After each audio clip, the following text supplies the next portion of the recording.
ছাত্ৰ ছাত্ৰীসকল আজি আলোচনা কৰিম ক্লাছ 10 ৰ অনুশীলনী 2.3 ৰ 5 নম্বৰ প্ৰশ্নৰ পৰা 5 নম্বৰ প্ৰশ্নত কৈছে কেইটামান বহুপদ p of x gx qx আৰু rx ৰ উদাহৰণ দিয়া যাতে ইহতে বিভাজন কলন বিধি সিদ্ধ কৰে তাৰ মানে কেইটামান বহুপদ নিজে ধৰিব লাগিব px gx আৰু qx আৰু rx ধৰি ল'ব লাগিব তাৰ পিছত এক নম্বৰ আছে px ৰ মাত্ৰা সমান qx ৰ মাত্ৰা এক নম্বৰটো প্ৰথমে কৰিম এক নম্বৰটো দিছে px ৰ মাত্ৰা সমান qx ৰ মাত্ৰা এতে ধৰা হল তো px টো ধৰি লম px প্ৰথমে qx টো ধৰি লওক qx মানে এটা পদ ধৰি লম এটো ধৰি ললো x² + x + 1 উদাহৰণ দে যিকোনো ধৰি লব পাৰিবা তাৰ পিছত px টো মানে কি এটো লগত যিকোনো এটা সংখ্যা পূৰণ কৰিবা যদি 3 পূৰণ কৰিলো তো এটা লগত গোটেইটা লগত 3 পূৰণ কৰিবা 3x² + x + 3 দি একক কেবা এতে কিমান হ'ব 3x হ'ব তাৰ মানে 3 গোটেইটা লগত 3 প্লাস 3 এক গুণ হ'ব 3 তাৰে আটাইকেইটা পদৰ লগত কি কৰিছো 3 টো পূৰণ কৰিছো এবাৰ gx টো কিমান হ'ব যদি এতে 3 পূৰণ কৰিছো মানে এই gx টো কিমান হ'ব 3 বা এনেকে আৰু এটা নিয়মত ওলাব পাৰিবা gx টো কেনেকৈ ওলাব পাৰিবা gx = ওপৰত হ'ব px মানে কি 3x² + 3x + কি আছে 3 আৰু তলত হ'ব x² + x + 1 এবাৰ ওপৰত 3 গোটেইটা আছে 3 টো কমন আইব আৰু কি থাকিব x² + x +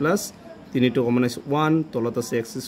+ x + 1 নি ক্যান্সেল কি থাকিল 3 গতে ডাইরেক্ট কৰিবা যে gx এটো যেটো ধৰিবা হেটো লিখিবা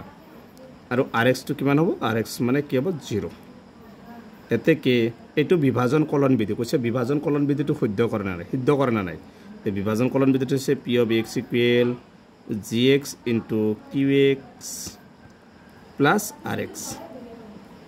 এবাৰ এই px ৰ মানটো নবহাও gx ৰ পৰা বহাম যদি এখিনি মান বহাৰ পিছত আমি px ৰ মানটো পাও তেতিয়া লিখিবা বিভাজন কলন বিধি সিদ্ধ কৰে তে gx মানে কিমান 3 qx মানে কি x² + x + 1 আৰু প্লাস rx টো কিমান আছে 0 3 লগত x² পূৰণ 3 লগত গোটেইটা পূৰণ তো বাহিৰত আছে 3 লগত x² পূৰণ কৰিলে 3x² + 3 লগত x পূৰণ কৰিলে 3x + 3 এক গুণ 3 আৰু শূন্যটো প্লাস কৰিলে এখিনি হ'ব গতিকে এখিনি মানে কি px টো পাইছো না নাই px ত আছে 3x² + 3x + 3 ইয়াত আছে 3x² + 3x + 3 গতিকে এটো একে হৈছে গতিকে লিখি দিবা একে বিভাজন কলন বিধি সিদ্ধ কৰে কলন বিধি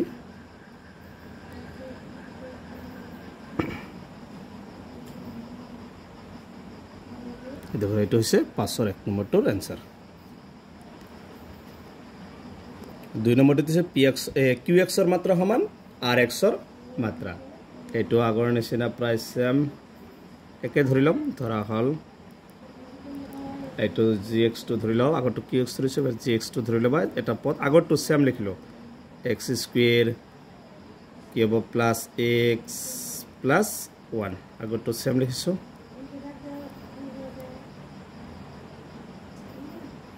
তাৰপিছত সবা এটো এবাৰ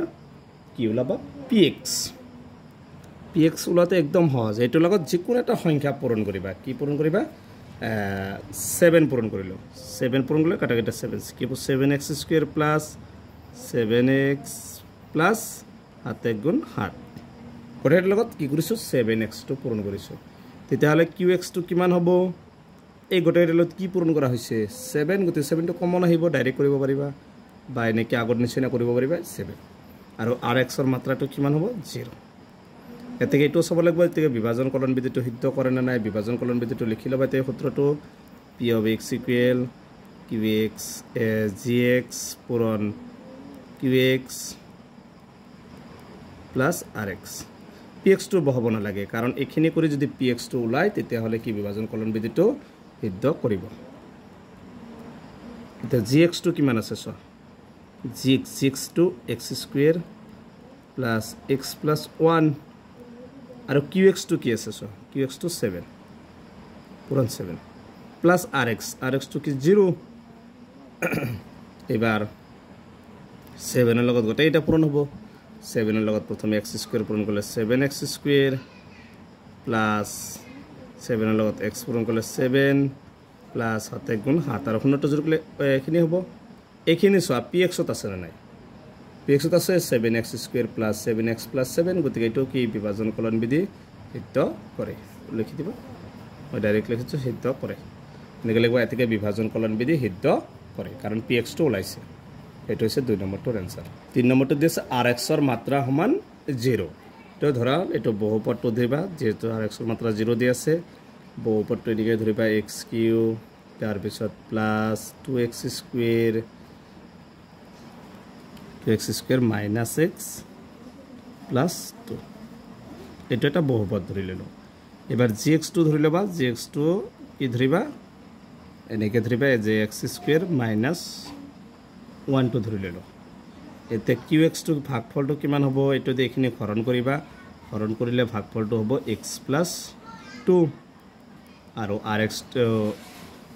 কি 0 হ'ব এক মিনিট হৰণটো কৰি চাও কিমান হয় rx2 যেটো এনেকৈ হৰণ কৰিবা x³ + 2x² - x + 2 আৰু কি হৰণ কৰিবলে x² gx x² - 1 ইয়াতে আছে x³ ইয়াতে x² মানে এটা x লাগিব স্কুৱেৰ দিয়াৰ লগে লগে x³ হৈ যাব মাইনাস এটো কি হ'ব মাইনাস y ৰ লগত x পূৰণ কৰিলে 1x - x এড দিবা এইখিনি এটো কেনসেল যাব একে চিন আছে 2x² টো নামি আহিব আৰু ইফাল থাকিল +2 সোৱা 2 এর আগত একো নাই মানে কি আছে প্লাস ইফালে 2 দিবা ইফালে আছে x² এটো x² দিব না লাগে 2 লগত x² পূৰণ কৰিলে 2x² তাৰ পিছত মাইনাস প্লাস মাইনাস 1 2 গুণ 2 এইটো সাৰি হয় দেখুন সোৱা এবাৰ এইটো মাইনাস দিয়াৰ মাইনাসৰ প্লাস প্লাস প্লাস প্লাস 4 হ'ব গতিকে rx-ৰ মান হ'ব rx-ৰ মান 4 হ'ব এই বিভাজন কলন বিধিটো p of x = gx পূৰণ qx + rx gx2 কিমান দি আছে x² - 1 আৰু qx2 কি দি আছে x + 2 আৰু rx2 কিমান আছে 4 সবা এই x² - 1 ৰ লগত এই দুটা পূৰণ কি হ'ব x² x ৰ লগত x³ plus x² লগত 2 পূৰণ কৰিলে 2x² তাৰ পিছত 1 ৰ লগত x পূৰণ কৰিলে -x plus -2 plus 4 এতে হ'ব x³ plus 2x² -x এটো মাইনাস প্লাস মাইনাস 4 পৰা 2 গলে 2 ডাঙৰটো প্লাস প্লাস 2 এইখিনি সবা px-ত আছে না নাই px-ত তলত দেখুৱা বিভাজন কলন বিধি সিদ্ধ কৰে গতিকে এইটো হৈছে 3 নম্বৰটোৰ আনসাৰ